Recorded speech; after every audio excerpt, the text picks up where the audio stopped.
नमस्कार दोस्तों, कैसे हैं आप लोग। उम्मीद करता हूं सभी लोग स्वस्थ होंगे और मस्त होंगे। स्वागत करता हूं आपका गौतम सीटेट क्लासेस में।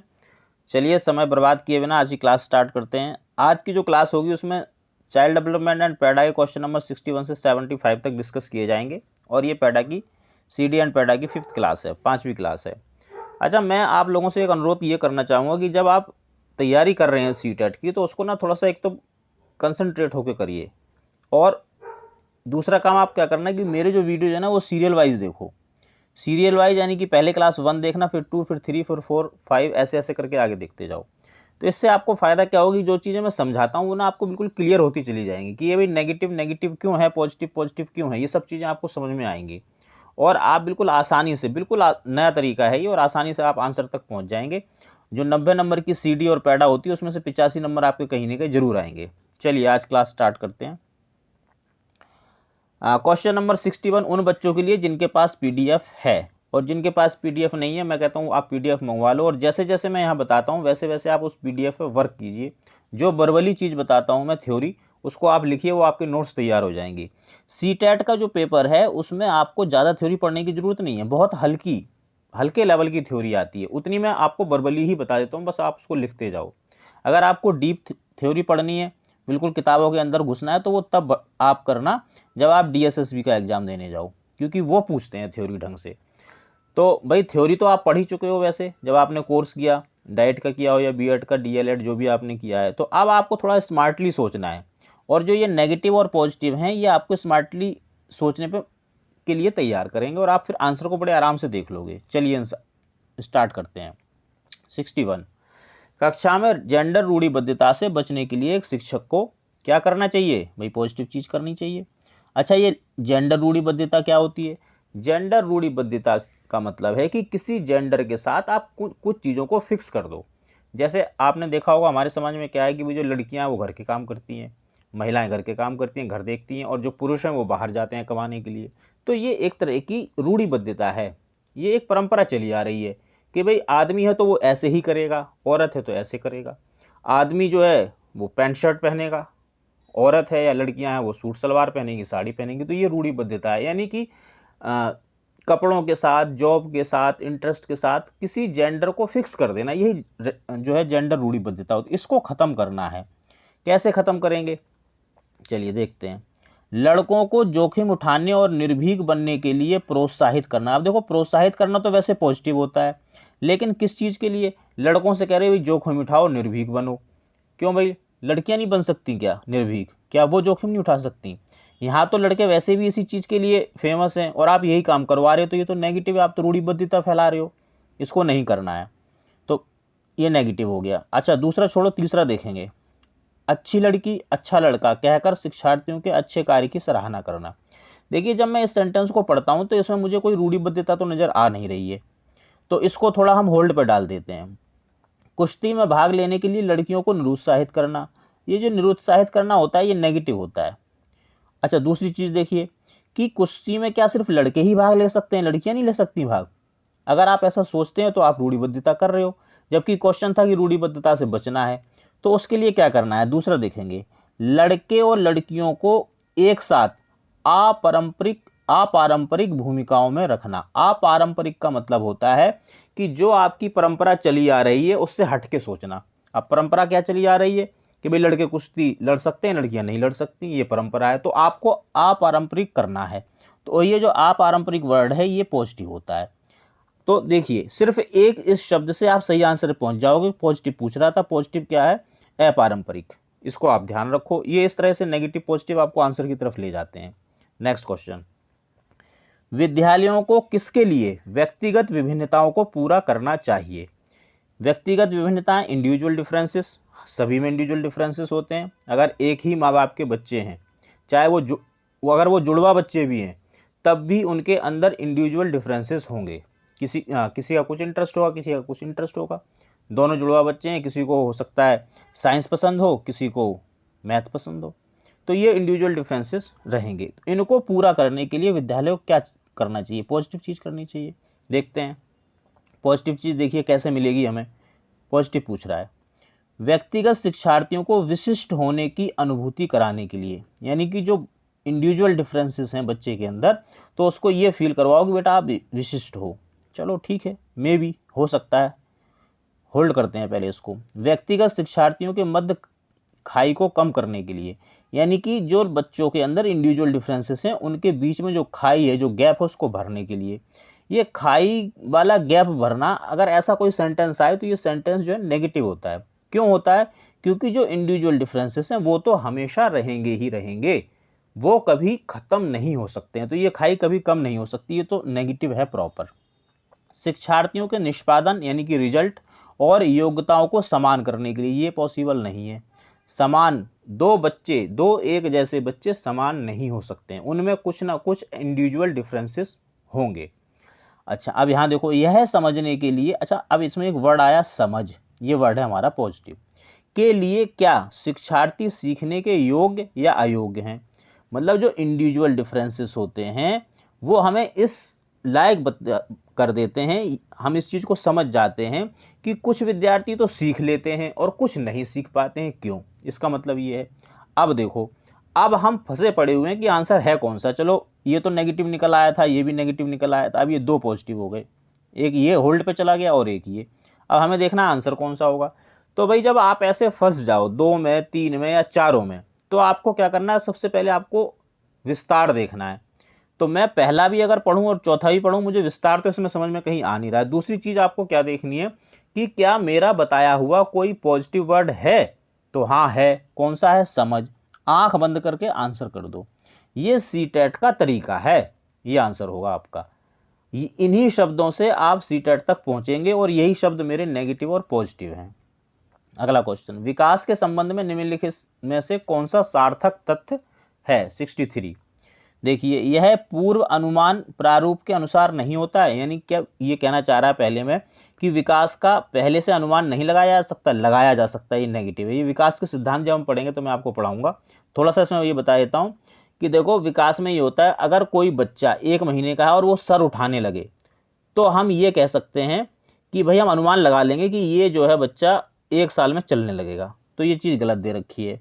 दूसरा, यह अनुवांशिकी और वातावरण की अंतःक्रिया का परिणाम है। अनुवांशिकी और वातावरण कहीं भी आए पॉजिटिव करना, अंतःक्रिया कहीं भी आए पॉजिटिव करना।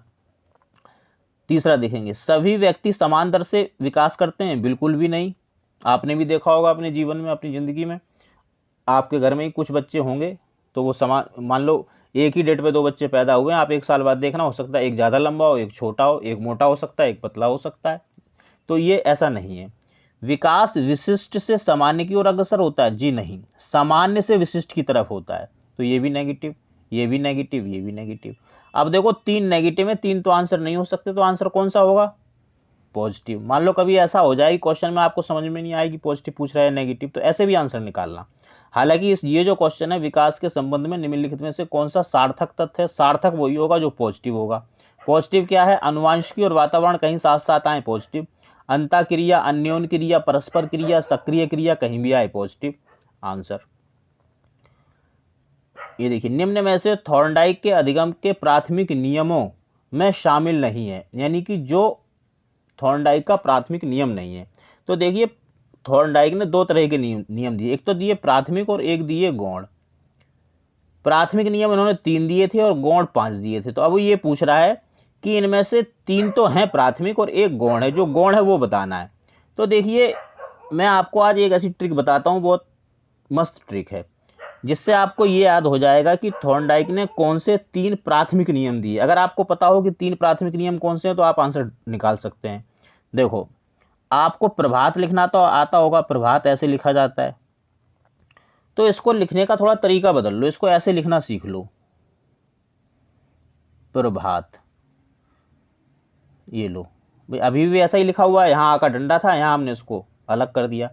तो अब क्या हुआ, अगर आपने ऐसे प्रभात लिखना सीख लिया तो आपको ये पता चल जाएगा कि थॉर्नडाइक ने 3 जो नियम दिए, जो प्राथमिक नियम दिए, वो कौन से थे, जिंदगी भर याद रहेंगे। देखो, पहला प्र यानी कि प्रभाव का नियम, आ अभ्यास का नियम, ता तत्परता का नियम, ये इसके 3 प्राथमिक नियम हैं।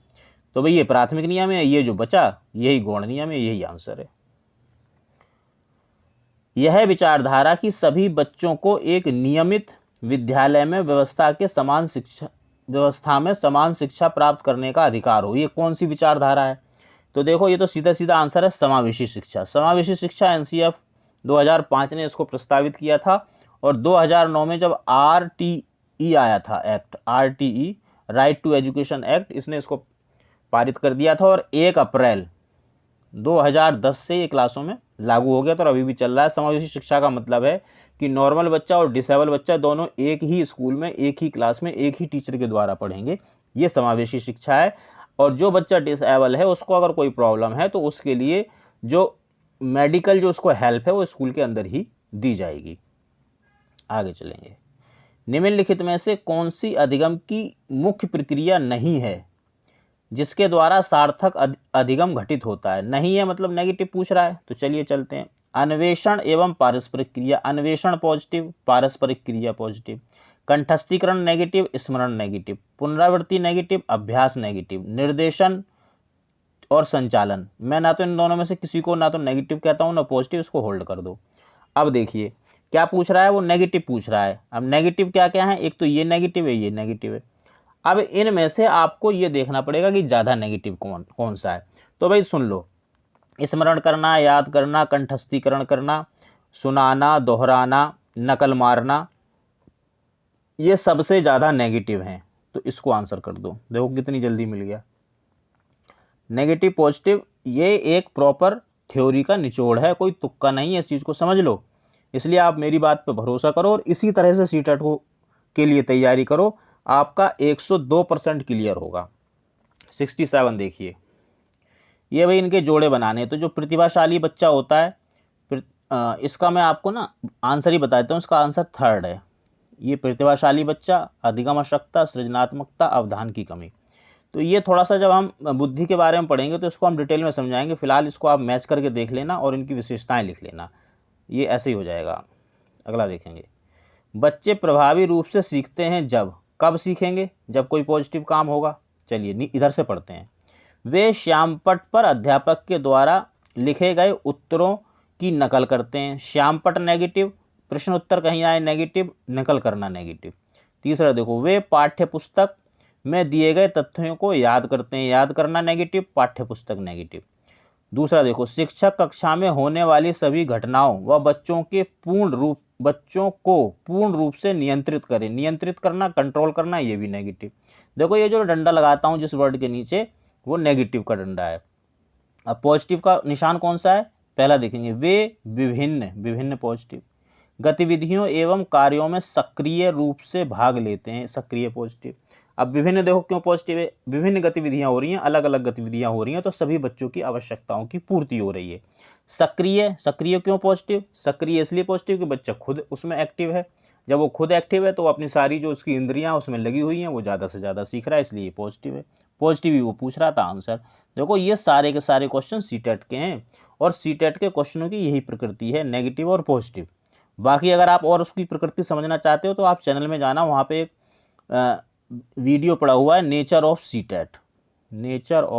सीटेट। आप उसको जरूर देखो, वो आपकी बहुत मदद करेगा समझने में कि सीटेट में किस तरह के प्रश्न आते हैं, उनको कैसे सॉल्व करना है। चलिए 69, बच्चों को कक्षा में प्रश्न देखते हैं। पूछने से रोकना चाहिए, पहला। पूछने के लिए प्रेरित करना चाहिए, प्रेरित करना पॉजिटिव। पूछने के लिए हतोत्साहित करना, हतोत्साहित नेगेटिव। पूछने की अनुमति नहीं होनी चाहिए, क्यों नहीं होनी चाहिए? देखो बच्चों के द्वारा प्रश्न पूछना पॉजिटिव होता है, ध्यान रखना। क्यों पॉजिटिव होता है? कि बच्चा तब प्रश्न करता है जब वो सीखना चाहता है या जब वो सीखने की जो उसकी प्रक्रिया चल रही होती है दिमाग में, उसमें कोई बाधा उत्पन्न हो जाती है तो वो फिर प्रश्न पूछता है। तो आपको बच्चे के प्रश्न को पॉजिटिवली लेना है। अब पूछने से रोकना चाहिए, नहीं, नेगेटिव हो गया जब पॉजिटिव होता है बच्चों के द्वारा प्रश्न पूछना। प्रेरित करना चाहिए, प्रेरित पॉजिटिव है और इसी को आंसर कर दीजिए। देखो ये एक प्रेरित जो है पॉजिटिव वर्ड आपको आंसर की तरफ ले गया, और एक नहीं ऐसे 90 क्वेश्चन आएंगे जो आपको नेगेटिव पॉजिटिव से आंसर की तरफ चले जाओगे।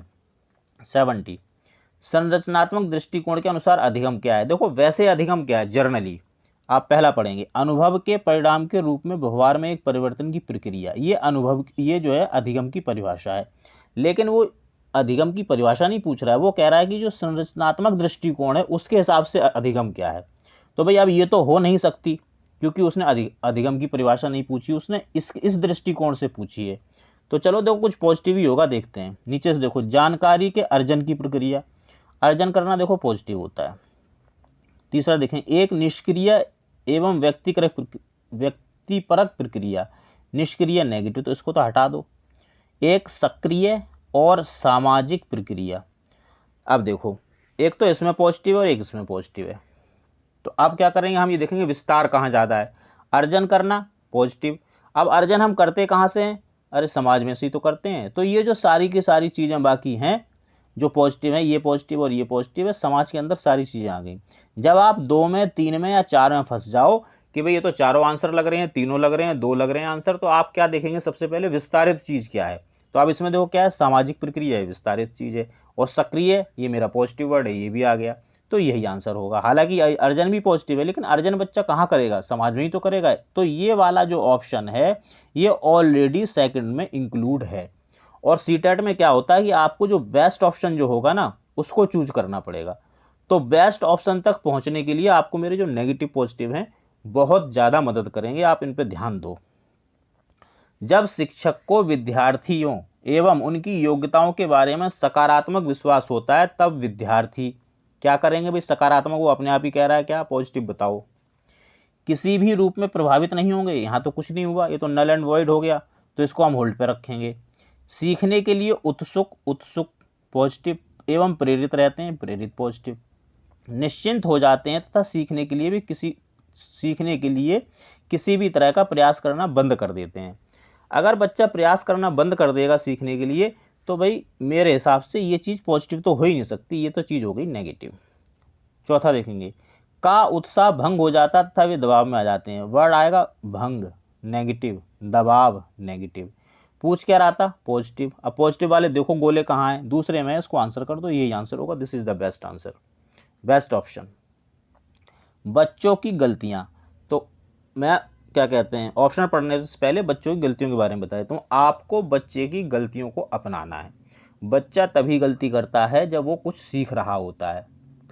बच्चे की गलतियां आपको ये बताती हैं कि बच्चे के दिमाग में क्या चल रहा है, बच्चा कैसे सीख रहा है, और जो गलती हो गई उसको कैसे ठीक करना है। इसलिए जो बच्चे की गलती है वो पॉजिटिव होती है और आप उसको पॉजिटिवली ही लेंगे। ये तो हो गई थ्योरी, अब पढ़ेंगे क्वेश्चन। शिक्षण अधिगम प्रक्रिया में महत्वहीन है, मैंने बताया कि जो बच्चे की जो गलतियां होती हैं वो पॉजिटिव होती हैं, ध्यान रखना। अब ये कह रहा है महत्वहीन है, पॉजिटिव कोई चीज़ महत्वहीन हो सकती है क्या, नहीं हो सकती। प्रदर्शित करती हैं कि बच्चे कितने लापरवाह हैं। कोई भी ऐसा सेंटेंस आए जिसमें बच्चे की मिस्टेक निकाली गई हो, बच्चे को दीनहीन दिखाया गया हो, बच्चे को गलत बताया गया हो, वो सेंटेंस नेगेटिव होता है। तीसरा देखेंगे, बार बार अभ्यास करने के लिए कहकर तुरंत सुधार देनी चाहिए। अभ्यास करना नेगेटिव होता है। अब देखो ये भी नेगेटिव, ये नेगेटिव हो गया क्योंकि बच्चे की गलती बता रहे हो। अभ्यास नेगेटिव मैंने बताया। अभ्यास एक ही कंडीशन में पॉजिटिव होता है, अगर खेल का प्रश्न है, खेल का प्रश्न आएगा तो अभ्यास पॉजिटिव रहेगा, नहीं तो हमेशा ही नेगेटिव मिलेगा आपको। चौथा देखेंगे, अधिगम प्रक्रिया का एक भाग है तथा उनके विचारों को एक अंतर्दृष्टि देती है। अंतर्दृष्टि कहीं भी आए पॉजिटिव। पूछ क्या रहा था, पॉजिटिव। पॉजिटिव का गोला कहाँ है, ये रहा, इसको आंसर कर दो। This is the best option. Best option कैसे पता चलेगा, नेगेटिव से और पॉजिटिव से, इसके अलावा कोई तरीका नहीं है। मैं आपको बता दूं इतने सारे टैट होते हैं, सबसे ज़्यादा जो मुश्किल टैट होता है वो सी टैट होता है। क्यों होता है कि उसमें सारी चीज़ें प्रैक्टिकल पूछते हैं। अब प्रैक्टिकली तो आप अभी स्कूल में गए नहीं तो कैसे पता चलेगा, तो मेरे जैसा कोई बंदा बताएगा जो स्कूल जाता हो या जिसको अनुभव हो। तो इसलिए आप जो है प्रैक्टिकली चीज़ों को सोचो, बच्चे के हिसाब से सोचो, तब सी टेट क्लियर होगा। और मेरे बताए हुए तरीकों को अगर आप समझ लोगे तो आपको सबसे आसान सी टेट लगेगा और टेटों के मुकाबले, क्योंकि और जो टेट हैं वो सब मेमोरी बेस्ड हैं और ये वाला जो है ये प्रैक्टिकल है, और मैं आपको प्रैक्टिकल चीज़ें ही बताता हूँ। चलिए क्वेश्चन नंबर देखेंगे 73। मूल्यांकन को, यानी बच्चे का मूल्यांकन कैसा होना चाहिए, पॉजिटिव होना चाहिए मेरे हिसाब से। तो अगर स्कूल के अंदर कोई भी चीज़ हो रही है बच्चे के लिए हो रही है तो वो पॉजिटिव ही होती है, तो हमें पॉजिटिव ही निकालना है।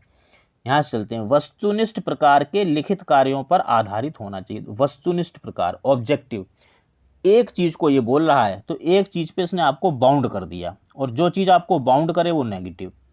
एक अलग गतिविधि के रूप में लेना चाहिए। अलग ये जो शब्द है ना, ये नेगेटिव। अलग गतिविधि क्यों कराओगे भाई, ये भी तो टीचिंग लर्निंग का एक हिस्सा है। मूल्यांकन शिक्षण अधिगम प्रक्रिया का एक भाग होना चाहिए। देखो इसमें कुछ नेगेटिव पॉजिटिव नहीं दिखाई दे रहा है, कोई बात नहीं। इसमें नेगेटिव मिल गया, ये नेगेटिव मिल गया, केवल केवल नेगेटिव, नंबर नंबर नेगेटिव। अब देखो यहाँ संदर्भ आया तो है, लेकिन यहाँ ऑलरेडी दो नेगेटिव पड़े हुए हैं, तो फिर संदर्भ की कोई वैल्यू नहीं बची। संदर्भ है तो, लेकिन किस चीज़ के लिए, नेगेटिव चीज़ के लिए, तो भाई ये तो नेगेटिव हो गया। तो अब जब ये भी नेगेटिव है, ये भी नेगेटिव है, और ये एक तरफा है, एक तरफा हो गया, इन्होंने बाउंड कर दिया, तो ये तो आंसर नहीं हो सकता, ये भी आंसर नहीं हो सकता, ये नहीं हो सकता। अब यही बचा। अब ये क्यों आंसर है ये समझ लो। देखो कई क्वेश्चन ऐसे होंगे जिसमें आपको पता नहीं चलेगा ये आंसर है या नहीं, बहुत सरल सा इसमें एक सेंटेंस दे देगा, लेकिन अगर आपको ये पता चलेगा कि बाकी के 3 आंसर नहीं है, तो फिर आपको पता चल जाएगा यही आंसर और वही लगाना है। देखो जो मूल्यांकन है वो जो शिक्षण अधिगम की जो प्रक्रिया होती है, शिक्षण अधिगम की प्रक्रिया का मतलब है टीचिंग लर्निंग जो हो रही है, तो उसी में मूल्यांकन भी करना है, अलग से करने की जरूरत नहीं है। अगर आप अलग से करोगे तो वो कई बार फेल हो जाएगा। कैसे? जैसे मान लो आपने 6 महीने तो 6 महीने बच्चे को पढ़ाया, 6 महीने के बाद उसका टेस्ट ले लिया, मूल्यांकन किया, पता चला बच्चे ने कुछ सीखा ही नहीं, तो यार 6 महीने तो उसके बर्बाद हो गए। तो इसलिए जब आप टीचिंग कर रहे हो, शिक्षण अधिगम प्रक्रिया चल रही है, तो उसका मूल्यांकन भी साथ साथ करते जाओ, जिससे कि बच्चे में अगर कोई कमी रह गई है तो आप उसी वक्त पूरी कर दो। इसलिए मूल्यांकन जो है शिक्षण अधिगम प्रक्रिया का ही एक भाग होना चाहिए। नीचे लिखी हुई स्थिति किस सिद्धांत को दर्शाती है? जो विद्यार्थी अच्छा प्रदर्शन नहीं कर पाते हुए महसूस करते हैं कि वे पर्याप्त रूप से अच्छे नहीं हैं और हतोत्साहित महसूस करते हैं, तब वे बिना प्रयास के कार्य को आसानी से छोड़ देने की संभावना होती है। ये एक सेंटेंस दे रखा है, वो कह रहा है ये किस चीज़ की कंडीशन को दिखा रहा है। देखिए, आनुवांशिकता एवं पर्यावरण संबंधित नहीं है, तो पहली बात तो ये गलत ही कह रहा है, क्योंकि जो आनुवांशिकता और पर्यावरण है ये दोनों संबंधित होते हैं। अच्छा, आनुवांशिकता का एक ऑप्शन और है, इसको भी देख लो पहले। आनुवांशिकता एवं पर्यावरण अलग नहीं है, ये बात ठीक है, लेकिन आप ये देखिए कि ये जो एक कंडीशन दे रखी है, क्या इसमें कहीं आनुवांशिकता और पर्यावरण की बात हो रही है? मुझे तो दिखाई नहीं दे रही है। इसमें किस चीज़ की बात हो रही है? जो विद्यार्थी अच्छा प्रदर्शन नहीं कर पाते, वे महसूस करते हैं कि वे पर्याप्त रूप से अच्छे नहीं, वो फील करते हैं, महसूस करते हैं, तो इसमें आनुवांशिकता को नहीं आई कहीं। तथा बिना प्रयास के कार्य को आसानी से छोड़ देने की संभावना होती, फिर वो प्रयास नहीं करते, यार मेरे को तो आता ही नहीं, मैं नहीं कर रहा। तो इसमें क्या है, इसमें जो है आपकी आनुवंशिकता और पर्यावरण की तो बात ही नहीं हो रही, तो इन दोनों को तो हटा ही दो। अब किसकी बात हो रही है? संज्ञान एवं संवेग। ये एक संवेग की बात हो रही है, इमोशन की बात हो रही है, वो दिमाग में सोचता है, दिमाग में जो चीज़ें चल रही हैं ये संवेग है, एक तरह के संज्ञान है ये। अब इसमें देख लेते हैं, संज्ञान एवं संवेग परस्पर संबंधित है। हाँ बिल्कुल, आपका जो ज्ञान है और जो आपके इमोशंस हैं ये एक दूसरे के साथ संबंधित होते हैं। ये हम इसका जब चैप्टर पढ़ेंगे तो उसको समझ लेंगे। तीसरा देखो, संज्ञान एवं संवेग संबंधित नहीं है, ये चीज़ गलत है। तो सही कौन सी बात है? ये प्रॉपर थ्योरी है, कुछ ऐसे करेंगे इसको सॉल्व। एक शिक्षक बच्चों को प्रभावी रूप से समस्या का समाधान करने में सक्षम बनने के लिए किस तरह से प्रोत्साहित कर सकता है? भाई पॉजिटिव चीज़ आप कोई करो, बच्चा प्रोत्साहित जरूर होगा, तो पॉजिटिव ढूंढेंगे। चलिए नीचे से चलते हैं। पाठ्य पुस्तक में दी गई सूचनाओं के कंठस्थीकरण करने पर बल देना। पाठ्य पुस्तक नेगेटिव, कंठस्थीकरण नेगेटिव, क्योंकि पाठ्य पुस्तक का मतलब होता है कि आप एक ही चीज़ पर बाउंड होगा, सिर्फ पाठ्य पुस्तक से बच्चे को पढ़ाओ। लेकिन जो बच्चा आपके पास आ रहा है उसकी उम्र है 5 से लेकर 10 या 12 साल की, वो उसे किताबें ज़्यादा अच्छी नहीं लगती हैं। आप चाहे किताब के उसी टॉपिक को अगर प्ले वे मेथड से करा दोगे तो उसको अच्छा लगेगा, तो इसलिए पाठ्य पुस्तक के अंदर मत घुसो, ये नेगेटिव है। कंठस्थीकरण, रटना, याद करना, कंठस्थ करना, स्मरण करना, प्रत्यस्मरण करना, दोहराना, सुनाना, ये पूरी तरह से नेगेटिव। इनसे बच्चा कुछ नहीं सीखता, बस रट लेता है। तीसरा देखेंगे, पाठ्य पुस्तक से एक ही प्रकार के प्रश्न उत्तर के अभ्यास के लिए पर्याप्त मात्रा में अवसर प्रदान करना। देखो अवसर प्रदान करना तो पॉजिटिव होता है, लेकिन आप अवसर किसके लिए दे रहे हो? नेगेटिव चीज़ों के लिए। पाठ्य पुस्तक नेगेटिव, ही ये बहुत छोटा सा नेगेटिव है, कहीं भी घुसा हुआ मिल जाएगा, आपको दिखाई नहीं देगा। इस ही नेगेटिव होता है, क्योंकि ही भी आपको बाउंड कर देता है एक ही चीज़ पे। प्रश्न उत्तर, बच्चा प्रश्न उत्तर के लिए नहीं आ रहा है आपको कि आप प्रश्न करें और वो उत्तर करे, बच्चा कुछ क्रिएटिव चीज़ें करने के लिए आ रहा है। और एनसीईएफ 2005 आपसे यही कहता है कि बच्चे को आप कुछ सृजनात्मक करवाओ, कुछ क्रिएटिव कराओ, तब वो सीखेगा। प्रश्न उत्तर मत करवाओ। आप एनसीईएफ 2005 पढ़ो, आपको साफ साफ लिखा हुआ मिलेगा। अभ्यास के लिए भी वो मना करते हैं कि बच्चे से अभ्यास मत करवाओ, बच्चे से एक्टिविटी करवाओ। अभ्यास में और एक्टिविटी में देखो फ़र्क है। अभ्यास ज़्यादातर पेपर पेंसिल का होता है, पेपर पेंसिल नहीं करवानी है आपको, आपको क्रिएटिव चीज़ें करवानी, तो ये भी नेगेटिव। और इन नेगेटिव चीज़ों के लिए आप अवसर दे रहे हो तो इस अवसर की कोई वैल्यू नहीं है। तीसरा देखेंगे, पाठ्य पुस्तक के सभी प्रश्नों के व्यवस्थित तरीके से समाधान लिखकर। पाठ्य पुस्तक मैंने बता दिया नेगेटिव। अब देखेंगे फर्स्ट, बच्चों को समस्या के बारे में सहज अनुभूत अनुमान लगाने एवं बहु विकल्पों को देखने के लिए प्रोत्साहित करना। अब देखो, सहज अनुभूत पॉजिटिव होता है, अनुमान लगाना पॉजिटिव होता है, इसके लिए आप प्रोत्साहित बच्चे को कर रहे हो तो ये भी पॉजिटिव है। तो भाई पॉजिटिव ही पूछ रहा था, पॉजिटिव आंसर आ गया। देखो नेगेटिव पॉजिटिव से सेकंडों में आंसर मिल जाता है। देखो अगर आपको नेगेटिव पॉजिटिव याद हो तो पाठ्य पुस्तक नेगेटिव, पाठ्य पुस्तक नेगेटिव, पाठ्य पुस्तक नेगेटिव, आंसर इतनी आराम से मिल जाता है। तो मित्रों, आज ये हमारी आज की क्लास थी। उम्मीद करता हूँ आपको क्लास पसंद आई होगी। किसी भी तरह की आपकी क्वेरी है नोट्स वगैरह के लिए तो आप इस नंबर पर मुझे व्हाट्सअप कर सकते हैं, कॉल ना करें, सिर्फ व्हाट्सअप करें। बाकी भाई कमेंट करके बताओ क्लास कैसी लगी है, अगर कुछ कमी है तो मैं उसको ठीक करूँगा, आप उसको भी वहाँ लिख सकते हैं। लाइक करो, थोड़ा अच्छा लगता है, सब्सक्राइब करो, परिवार को बढ़ाओ तो मेरी जिम्मेवारी भी बढ़ेगी और मैं अच्छा काम करूँगा।